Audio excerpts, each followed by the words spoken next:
We all seem to be eager to travel around the world and explore new places. However, we tend not to explore our surrounding areas.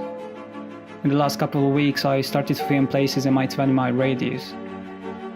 These are not places I deliberately looked for, just places I came across during my normal commute. And so this is what I found.